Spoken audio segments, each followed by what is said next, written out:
ঝড়ে পড়ে যাওয়া ছোট ছোট কাঁচা আম দিয়ে আজকে মজাদার দুইটা রেসিপি তৈরি করে দেখাবো। একটা হলো আমের ক্যান্ডি আর আরেকটা হলো জ্যাম।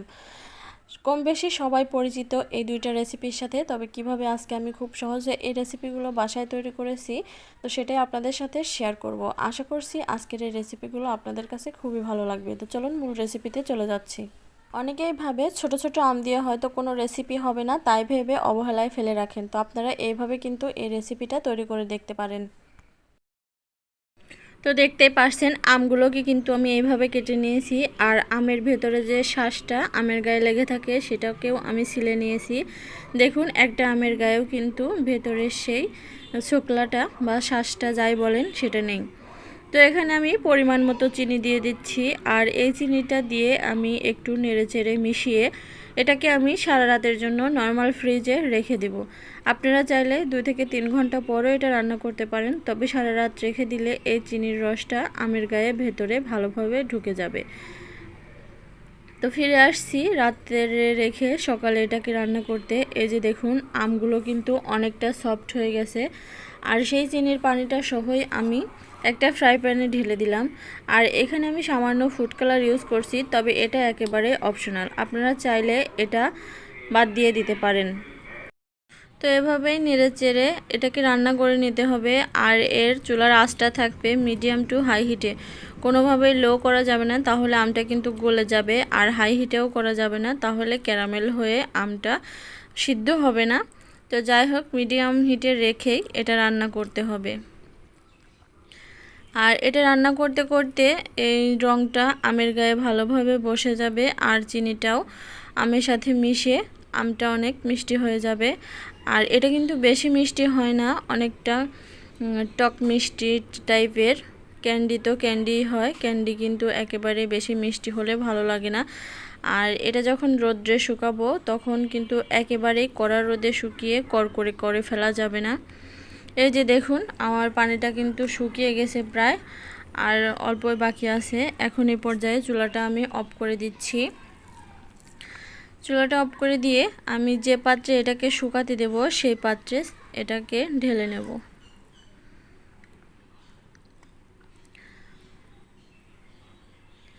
রসটা একেবারে ভালোভাবে শুকিয়ে নেবেন, না হলে কিন্তু রোদ্রে দেওয়ার পরে এটা শুকাতে বেশি টাইম লাগবে।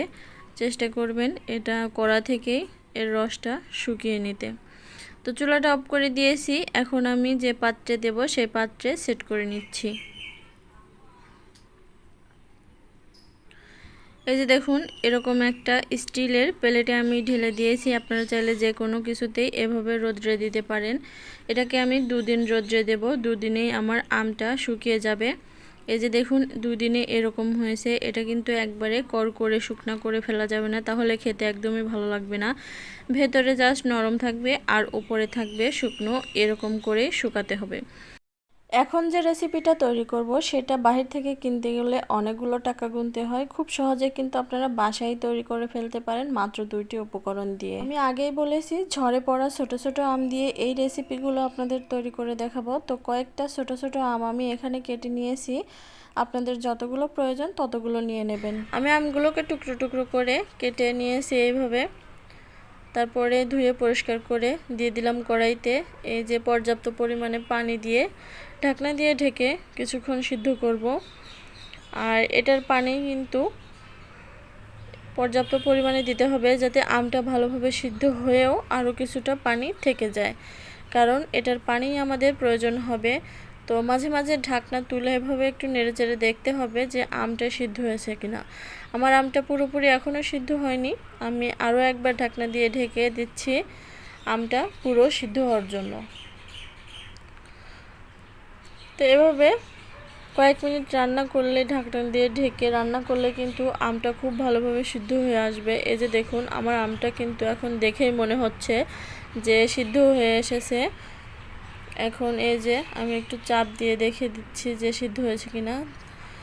তো আমার আমটা সিদ্ধ হয়ে গেছে। এখন আমি একটা স্টেইনারে ছেঁকে নিব। এই যে একটা স্টেইনারে আমগুলোকে আমি ছেঁকে নিচ্ছি। আর এখানে কিন্তু আমার আমটার প্রয়োজন নেই, আমের যে পানিটা হবে সেটাই প্রয়োজন। এই আমটা দিয়ে আপনারা আমসত্ত্ব বা আমের খাটা বা চাটনি যাই বলেন না কেন পরে বানিয়ে নিতে পারবেন। তো এখানে আমার 1.5 কাপ পরিমাণে আমের পানিটা বেরিয়েছে, সেটা আমি আবারও কড়াইতে দিয়ে দিলাম। আর দিয়ে দিচ্ছি 1.5 কাপ চিনি। যতটুকু আমার পানি দিয়েছি আমের, ততটুকু চিনি দিয়ে দিতে হবে। মোট কথা সমপরিমাণ চিনি এবং সমপরিমাণ আমের যে পানিটা বের হলো সেটা দিয়ে দিতে হবে।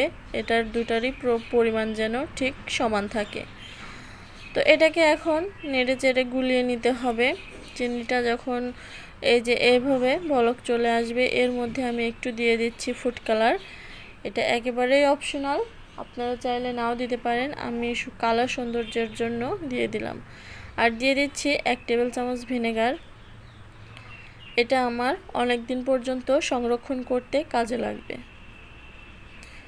তো এখন আর কোনো কিছুই কিন্তু দিতে হবে না, এখন শুধু নেড়ে চেড়ে চিনি এবং আমের পানিটাকে জাল করে নিতে হবে যতক্ষণ না পর্যন্ত ঘন হয়ে আসে।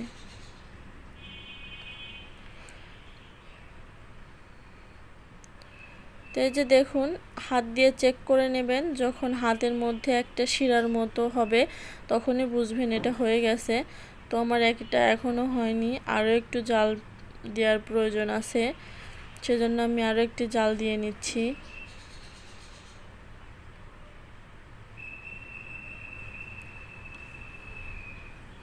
এখন আমি আবারও একটু চেক করে নিব। এই যে দেখুন, হাতের মধ্যে আমার কিন্তু একটা চিকন শিরা হয়ে গেছে, তাহলে বুঝতে হবে যে এটা হয়ে গেছে। এখন এই পর্যায়ে আমি চুলাটা অফ করে দিব।